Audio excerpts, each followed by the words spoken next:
It's all about Knight Rider. When I'm here at Southern Nights, Atlanta, this is 2024, and I'm here with the lovely Jennifer Holmes. Welcome, Jennifer. Hi, welcome everybody. Yeah, you played the role of Mandy in K.I.T.T vs. K.A.R.R, a fan favorite episode, and we'll have a conversation now about your memories from this show. Sounds good. Yeah, I look very much forward to it. All righty. So Jennifer, first of all, can you talk a bit about how you got the role in Knight Rider? Sure. I mean, that's pretty standard. You have an agent, and I went in and auditioned for it. As I recall, there were a lot of girls in there that I had recognized. So that really, my background was one of the first contract players at Universal.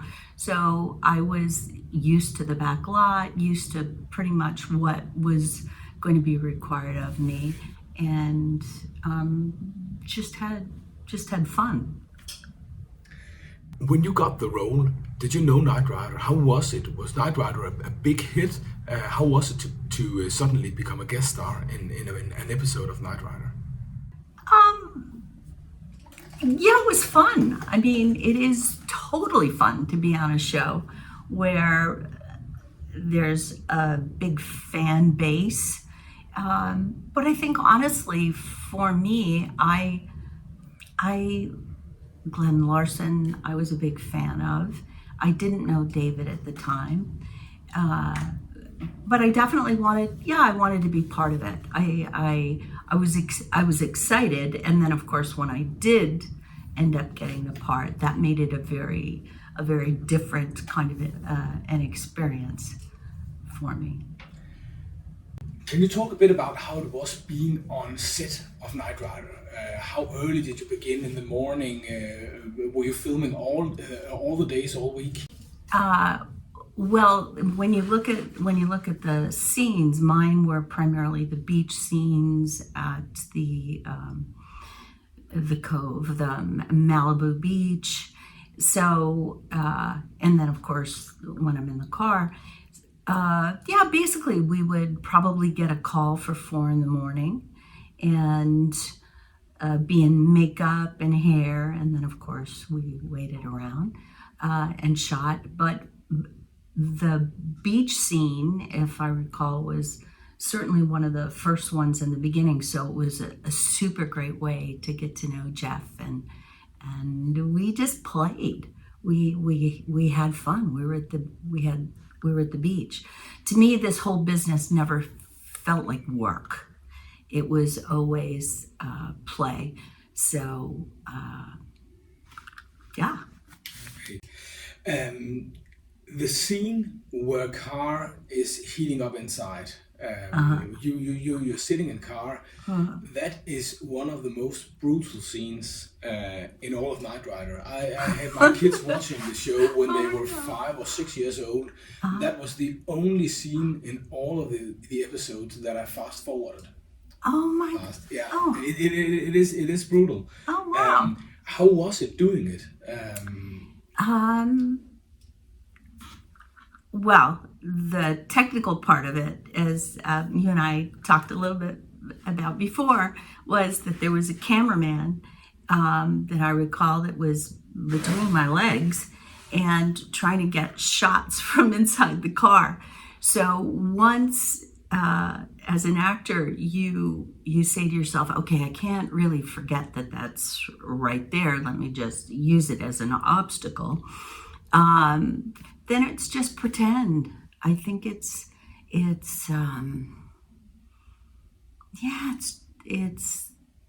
sort of what actors do. Yeah. It was fun. I mean, in the moment, I remember getting very worked up and hoping that it wasn't anything over the top, but oops, here, this fell out. But it seemed that I've heard from quite a few people, it seemed that it worked really well. It certainly But I'm sorry, your kids, that it was I'm not sure if they've seen it since. The episode ends off with a big action scene with Kit and Car. You're of course in it, being in car at least some of the time. How was filming in the cars, and how much were you involved in that scene? I always want to preface it with, it was 40 years ago. So, no, it was fascinating. I am fascinated by the men and women that are the stunt people. I mean, the skill that it takes, especially I think back then, there were a lot of risks that they so calculate. It's an extraordinary thing to watch. And so it's not hard for you to believe then when you get in the car that this is going on, because you've just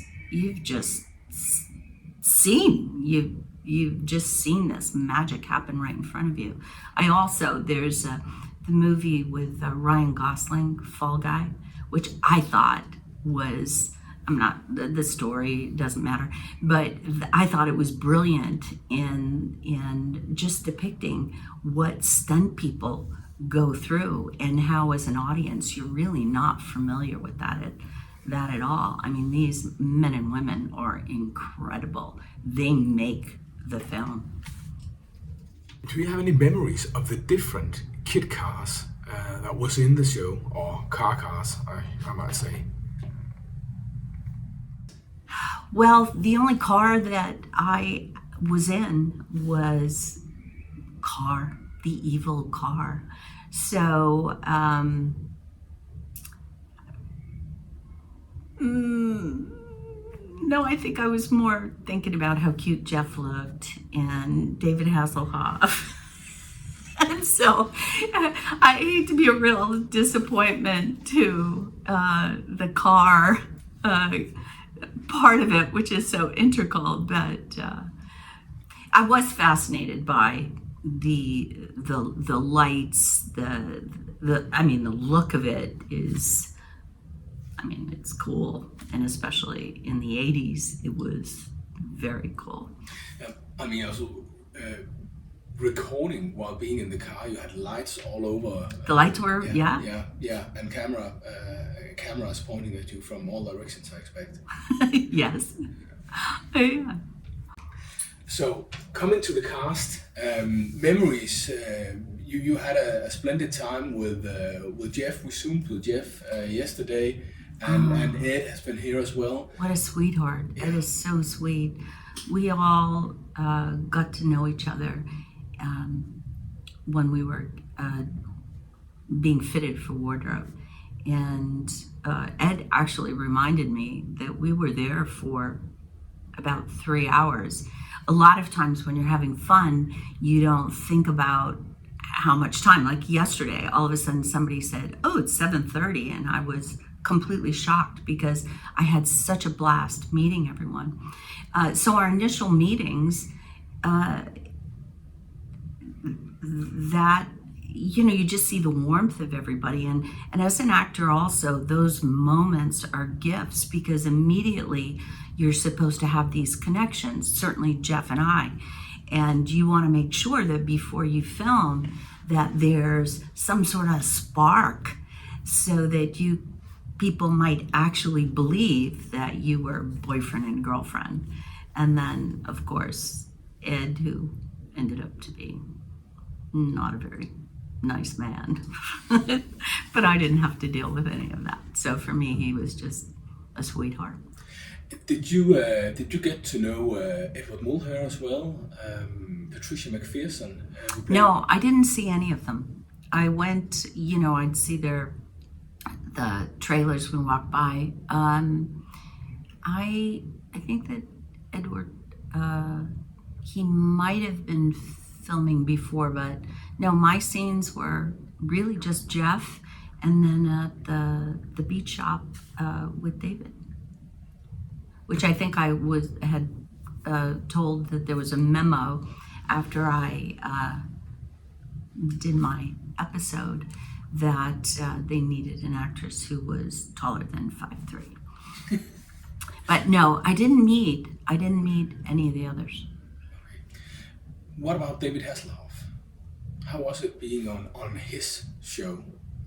He was very generous. He was sweet and kind, and we didn't spend a lot of time before, and that makes sense. Somebody who's doing a show every single week, they've got a lot on their mind, and so to do the scene, and it was also a scene where I didn't know him, so it worked out. He was very generous. He said hello and blah blah blah. But for me as an actress, it was almost better that we didn't have a lot of interaction, because that's what the scene was about. And then after, he was very nice and said, "Oh, nice job. Thank you very much for being here." And that was fun. It was fun.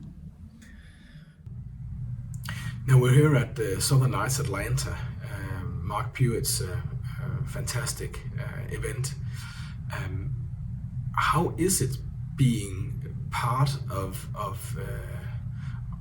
an event where people remember what you did 40 years ago?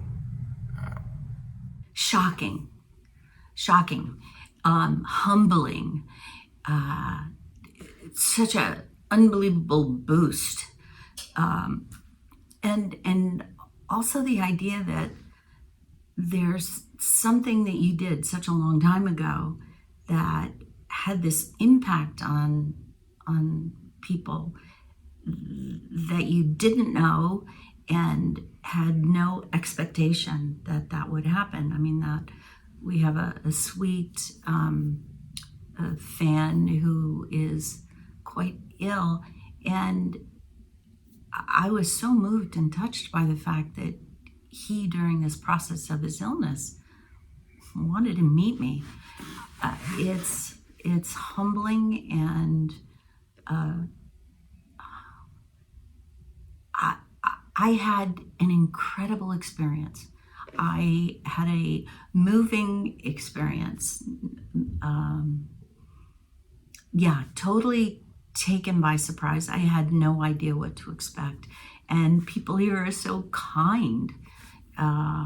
It was wonderful. And I will definitely be back if they have me. Thanks so much for doing this, Jennifer. Oh, my pleasure. It's so nice meeting you too. Thank you. You're so good. You're so good. Thank you.